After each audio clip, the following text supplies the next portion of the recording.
Every market-based business runs in cycles, and we're going through a down cycle right now. String, this ain't about your motherfucking business class either. It ain't that part of it. It's that other thing. The street is the street. One of the many aspects that makes The Wire such an incredible show is the parallels that it creates between its characters. If you pay attention to who's in charge, who has influence, who's coming up, who's falling off, who wants to change the system for the better, and who's simply out for themselves, then despite the different venues the show explores, these odd couples will start to emerge. Perhaps my favorite of which is Stringer Bell and Ziggy Sabotka, who at first glance are about as different as you could get. Stringer is of course right-hand man to Avon, whose crew controls the drug trade of West Baltimore. These lifelong friends are very close, but they're definitely not the same. Unlike Avon, and Avon's up-and-coming competitor Marlowe, Stringer doesn't really care about street cred. For him, it's all about the bottom line. When Avon's war with Marlowe starts to heat up, Stringer repeatedly tries to walk Avon back, telling him that war is bad for business, which gets on Avon's nerves. You know what, I look at you these days, you know what I see? I see a man without a country. Not hard enough for this right here.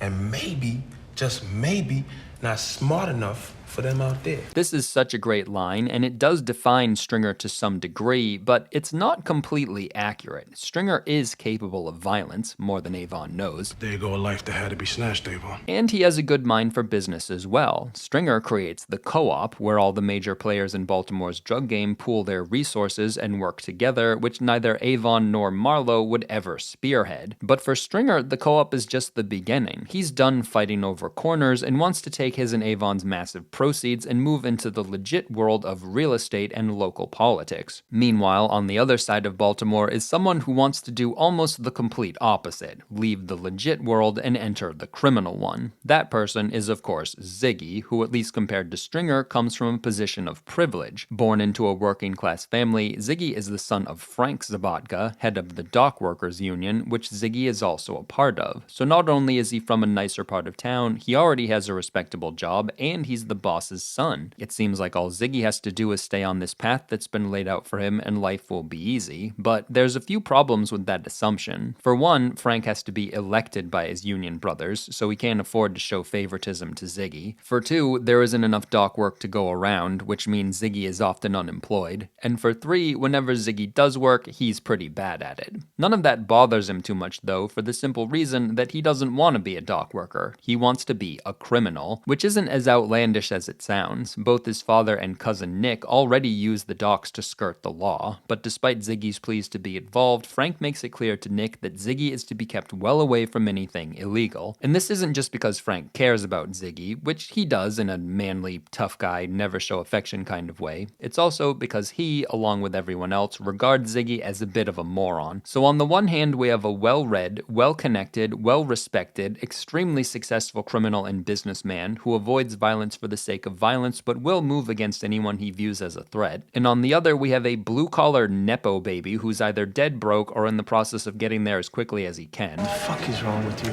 Who's viewed by just about everyone as a non-threatening doofus, and whose great ambition in life is to be a criminal despite being physically weak and easily manipulated. So why am I suggesting that these two may as well be brothers from a different mother? Well, now that we've viewed their differences, let's consider their similarities, the biggest of which is that both come to feel alienated from the worlds they belong to. And there's a good reason for them to feel that way. If it wasn't for his father, Ziggy likely wouldn't have anything to do with the docks at all, and if it wasn't for Avon, I'm not sure if Stringer would have anything to do with the drug game, though he blends in with the likes of Avon, Slim Charles, Bodie, and the rest of these hardened criminals for a while. The more time that passes, the more he sticks out. And while there's nothing wrong with having someone in the drug game who excels at the business side of things, when it comes to the other thing, as Avon put it, It's that other thing. Stringer doesn't add much value. He kinda subtracts from it. Ziggy, likewise, doesn't have the greatest criminal instincts either, although in his defense, this isn't the world he's used to. Where he comes from, people break their backs to earn an honest buck, leading him to the conclusion that playing by the rules is for suckers. Why should he waste his life scraping by at a boring job in a dying industry when there's easy money to be made operating outside the law? Ziggy's first attempt to earn said easy money actually goes pretty well, although that's mainly because Nick handled the details. When Ziggy tries to go it alone as a criminal, things do not go as well. To his credit though, he sticks with it and eventually pulls off a really smart caper, something very few people would have thought he was capable of. So despite their obvious differences, Stringer and Ziggy have a lot in common. They both feel alienated from their respective worlds, they both mainly belong to those worlds thanks to one person they have a lifelong connection with, both wish to join adjacent worlds they feel more naturally inclined towards, and both show flashes of brilliance when it comes to the skill set they want to showcase in those worlds. But neither winds up making a successful transition. In fact, both their stories end in tragedy, and this happens for pretty much the same reason. Stringer and Ziggy have the same fatal flaw. One term that gets tossed around a lot on The Wire is the game. The game is a game. The game is the game. It's usually in reference to the drug game, but the way I see it, there's lots of games being played. They happen anytime people have competing agendas. Those who thrive at these competitions know exactly what game they're playing. They also know what winning that game will cost them, and they know that the game is never static. It's always changing, and when it does, you either have to change with it or accept the consequences of not doing so. If this was the old days? Yeah, now, well, the thing about the old days, they the old days. Consider this exchange between Bodhi and Slim, two characters I mentioned before who start off working for Avon, Slim as muscle and Bodhi as a dealer. When Avon gets put away, Slim goes to work for Prop Joe, while Bodhi stays on the streets moving Joe's product, but without the backing of a crew. You out here on your own, though. This makes him easy prey for Marlowe. Two choices. Start taking on packages or you can step off. Which is what Bodhi's complaining about here, that back when they ran with Avon, this wouldn't have happened. Slim is telling Bodhi that times have changed and they have to change with them, but Bodhi doesn't like hearing this, so he stomps off before Slim can advise him further. But if you want my advice, I don't, man. I don't. And it's too bad, because Slim was probably going to tell Bodhi to swallow his pride, work for Marlowe, and just wait, because it's only a matter of time before Marlowe falls, and when that happens, they can both take advantage. But Bodhi is so blinded by his hatred for Marlowe, who not only took his territory but also killed his friend Kevin, that he loses sight of the game he's playing, running a corner. This leads to him accepting a ride from McNulty, who urges him to testify against Marlowe. This nigga and his kind, man, they gotta fall. They gotta. And while Bodhi's desire to take Marlowe down is fine from an ethical standpoint, as far as the game is concerned, this was a huge mistake. He of all people should know that if Marlowe even suspects you're talking to the police, he will bump you off, which is sadly what happens to him. Slim, however, never loses sight of the game he's playing, even as that game changes around him. He knows Marlowe's hunger for power puts a huge target on his back, so instead of opposing Marlowe himself like Bodhi was tempted to do, Slim just waits, even turning down Marlowe's offer to take over major territory, which would have enriched him in the short term, but aligned him with the wrong person in the long term. I want you to take over Hungry Man's slice of the cake.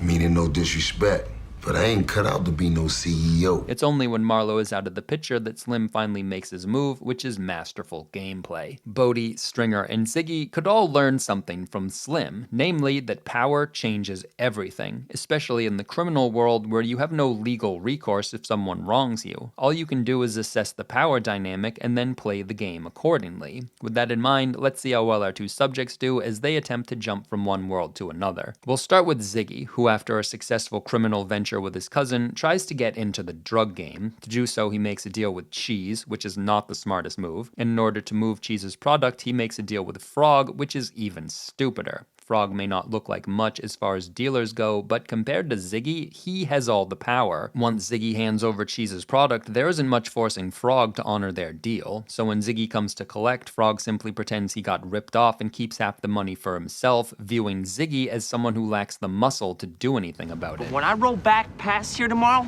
money's gonna be right. Cheese, however, does not lack muscle, which is why making a deal with him was so risky. He's not about to accept half what he's due, so to even things out, he beats Ziggy up, steals his car, and tells him he's dead if he doesn't pay up soon, and despite having just made nearly $7 grand with Nick, Ziggy is already broke. Again, to call this guy bad with money would be an understatement. But like I said before, the game is never static. When Nick finds out what happened to Ziggy, he turns to the Greeks, a powerful group of criminals who count on Nick and Frank to move goods through the docks, and to keep Nick happy, they agree to help. Just like that, the power dynamic flips, and Cheese becomes the weaker party, which allows Nick to make things right for Ziggy. Now you might think that after nearly getting himself killed, Ziggy would be happy to let Nick take the lead in their criminal ventures from then on, but when the two of them find themselves in possession of more product after another heist with the Greeks, Ziggy still regards himself as a drug expert. Nikki, I can turn that package around, no problem. Zig, I got it. Nikki, you don't know. You hear me? I said I fucking got this one. When Nick overrules Ziggy and makes his own, much smarter deal with Frog, Ziggy feels so slighted that he refuses his share of the proceeds. While this makes zero financial sense, bear in mind that for Ziggy, this isn't just about money. He wants to show that he belongs in the criminal world, and playing second fiddle to Nick doesn't allow him to do that. Stringer likewise wants to show that he belongs in the real estate world, but he finds himself in unfamiliar territory. He's not used to all the bureaucracy and red tape that goes into city real estate, so to speed things along, he's talked into bribing a city official, which is not the smartest move, and to facilitate said bribe, he relies on Clay Davis of all people to hand over the money, which is about as dumb as it gets. Davis, the most corrupt politician in the city, looks at Stringer the same way Frog looked at Ziggy, as an easy mark. Once Stringer hands over 250 grand, Davis pockets it and goes on his merry way. Upon realizing he was hoodwinked, Stringer immediately goes to Avon's muscle, who back then was headed by none other than Slim Charles. I need you to hit somebody. Who we hitting? Clay Davis. The Clay Davis? Downtown Clay Davis? That's supposed to mean something to me, man. I love how Slim immediately recognizes that this is a stupid idea, but he doesn't just come out and say it because Stringer technically outranks him. Murder ain't no thing, but this here's some assassination I shit, tell man. you getting somebody, you getting them. Fortunately for all parties, Avon shows up and sets Stringer straight. They saw your ghetto ass coming from miles away, nigga. You can tell it hurts Stringer to hear this, not only because it puts him in his place, but also because he probably knows Avon is right. He got played, he has no one to blame but himself, and now instead of acting according to reason, like a businessman should, he wants to murder a state senator, which would be disastrous for everyone, including him. You kill a downtown nigga like that, the whole world gonna stand up and take notice. Stringer doesn't seem to realize it, but Avon just did him a huge favor. He prevented him from making a bad situation worse. It's too bad Ziggy didn't have someone like that in his corner when he next decides to try his hand at Grand Theft Auto, and against all odds, pulls off an incredible heist. After insisting to his fence that any cars he boosts have sunroofs, he uses shipping containers to transport the cars and the sunroofs so he can climb back out. He even thinks to cut a hole in the fence surrounding the lot so the dock workers aren't suspected. But while the heist was indeed clever, Ziggy still makes the exact same mistake. He relies on someone else to move his product without any leverage to make sure they pay him back. As a result, the person he thought was his partner rips him off and dares him to do something. 20% was last week. Except this guy miscalculated. He didn't take into account how furious Ziggy would be. Much like Stringer after he got ripped off, Ziggy is so hell-bent on revenge that he doesn't stop to think of the consequences. Without someone like Avon to stop him, or the ability to stop himself, Ziggy, in the blink of an eye, destroys his life. So where did it all go wrong for these two? What was their biggest mistake? They certainly made a few. They rushed into unfamiliar territory, they had chips on their shoulders which affected their judgment, and they got way too emotional when things went wrong. But I think their biggest misstep was a failure to understand that not everyone is playing the same game as them. The people you work with are not necessarily your friends. They're not automatically going to do what's best for you. That failure alone explains why these two kept getting blindsided. When Ziggy made his deals, he figured his accomplices wanted the same thing that he wanted, but in reality they just wanted to maximize their gains, even if doing so came at Ziggy's expense. Stringer likewise did the same with Clay Davis, thinking their interests were aligned when they weren't, and it wasn't the only time he made that mistake. He made it again when he tried to recruit Marlowe to join the co-op, assuming Marlowe would value the same things that he did, like shared profits and less violence, but Marlowe couldn't have cared less about those things. He wanted the crown, so as soon as Stringer drove off, Marlowe did the complete opposite of what Stringer thought he'd just convinced him to do. Chris, tell our people to tool up. And then there was the time Stringer went behind Avon's back and had his nephew killed. There you go, a life that had to be snatched, Avon. We can argue over whether the act itself here was stupid. Marlowe also killed tons of people he suspected of snitching. But why would Stringer confess to this? I know McNulty convinced Avon's sister her son didn't take his own life and was instead murdered, but it still seems incredibly unlikely that this could have been traced back to Stringer. It seems more to me that Stringer confessed because Avon called him out for not being hard enough for them out there. Not hard enough. If that's true, it was a very stupid thing to do, but it fits a pattern. Stringer assumed Avon would understand the game he was playing, and even though Avon did understand, Stringer still shouldn't have told him. It put Avon in a terrible situation with his sister, and it drove a further wedge between these two that ultimately proved fatal when Stringer made his biggest mistake. What'd he go by? Brother Mozone? Feeding Omar this lie that it was really Brother Mazone who brutally murdered his boyfriend in the hopes that Omar would then kill Mazone, which would free up a deal that Stringer had made on the sly with Prop Joe, was such a stupid risk. Just like his attempt to kill Clay Davis, the upside to this was limited, while the downside was devastating. Did Stringer never ask himself what would happen if two of the most lethal players in the game realized he was playing them? Not to mention what would happen if Avon learned Stringer went behind his back again. Your man, in effect, sought to have me hit.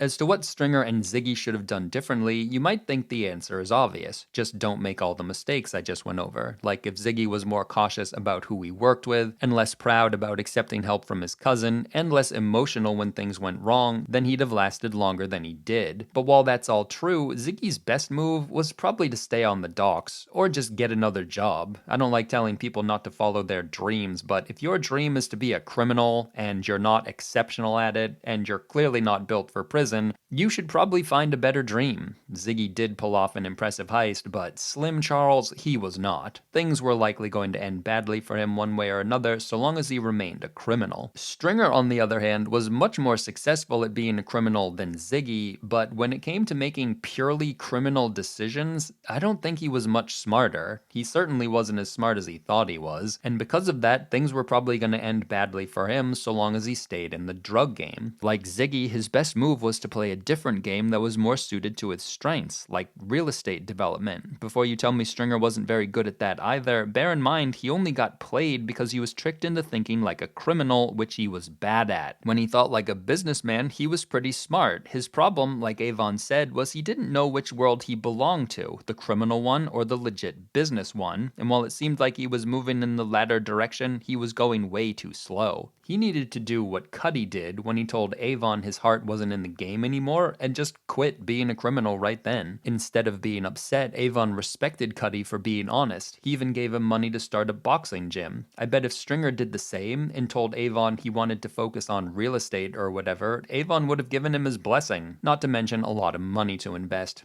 Anyway, those are my thoughts on two vastly different characters from vastly different worlds who wound up facing similar problems that they failed to overcome because they made similar mistakes and had the same fatal flaw. Well, get on with it, motherfucker.